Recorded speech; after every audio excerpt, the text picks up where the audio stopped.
Thank you, Mr. Chairman. Mr. McKay, we're sitting in the very same hearing room where the hearings were held to investigate the sinking of the Titanic. At that time, we had a ship supposedly so technologically advanced that it could not sink. And here we have a rig that the industry has told us so many times is so technologically advanced it supposedly could not spill.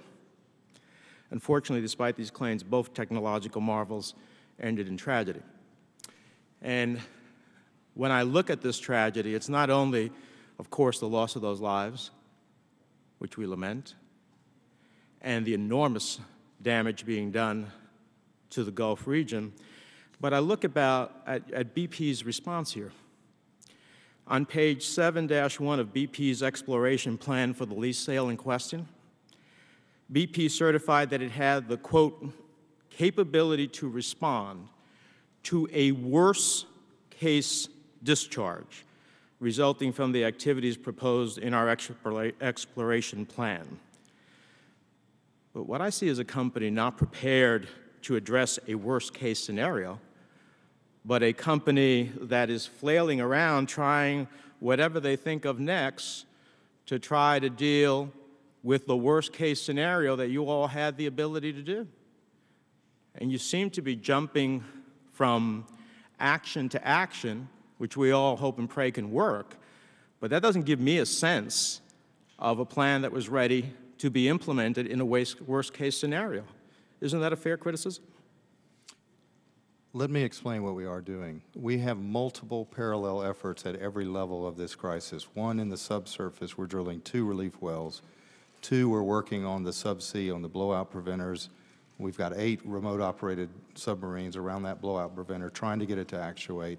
We've got containment and subsea systems that are being developed to deal with a very unique and specific situation.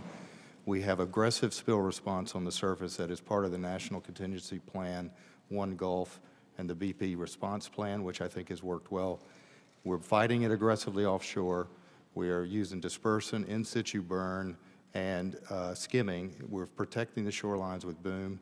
We are prepared to clean up and deal with anything that gets to shore, and we're prepared to deal with the economic impacts. Well, I appreciate your litany of what you're attempting to do, but one seems more incredible than the other. First, we had this 4-story dome trying to lower it into a spill, which I guess you couldn't all foresee, the crystallization that might take place.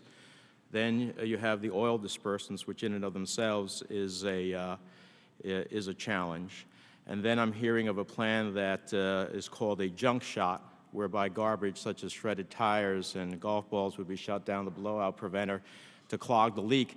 I mean, I don't get the sense that you were truly prepared for the certification you made to the Interior Department of a worst-case scenario, and I get the sense you're making things up as you go along. Let me go to, I know that my colleague asked you about liability questions, and you said all legitimate claims. Is that was your word? I did.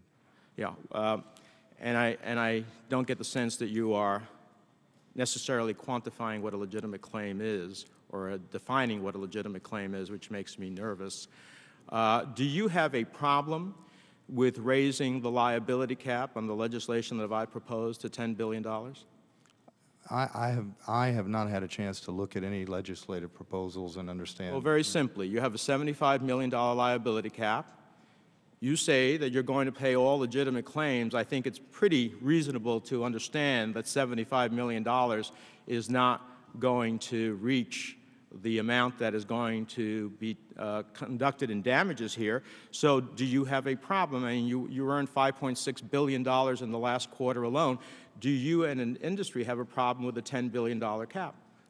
As I said, I can't comment right now on the legislation or the $10 billion. What I can comment on is I've made it clear, and our CEO has made it clear, we are going to pay all legitimate claims. The $75 million does not come into account, and we've been as clear as we can be on this incident about that. Well, are you going to shift those legitimate claims to the liabilities that we see in your testimony when you talk about you know, Deepwater Horizon, and when you talk about, they talk about Halliburton, is this going to be a liability chase where all of those people harmed are going to have to wait and file and go as they did in the Exxon Valdez all the way up? Is that what you intend to do? We've made it clear we're going to deal with the people and the communities that are affected directly. We've made that clear. One last question, Mr. Chairman. BP's lease at Deepwater Horizon received a categorical exclusion from the NEPA process last year. Why would this rig not require the oversight and regulation mandated under our country's most important environmental legislation? How could such an inherently dangerous activity not undergo through the environmental review of that process?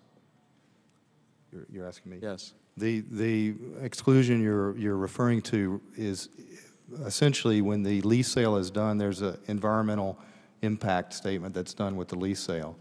Then there are grid environmental assessments that are done for areas within that lease sale. Those are utilized as the environmental assessments for wells that are drilled in those areas, and that's what we use, and that's a common industry practice, and it's also used, well, it's MMS regulated. Well, it seems to me it's a common industry practice we've got to review. Mr. Chairman, I have a series of other questions. I'll submit them for the record.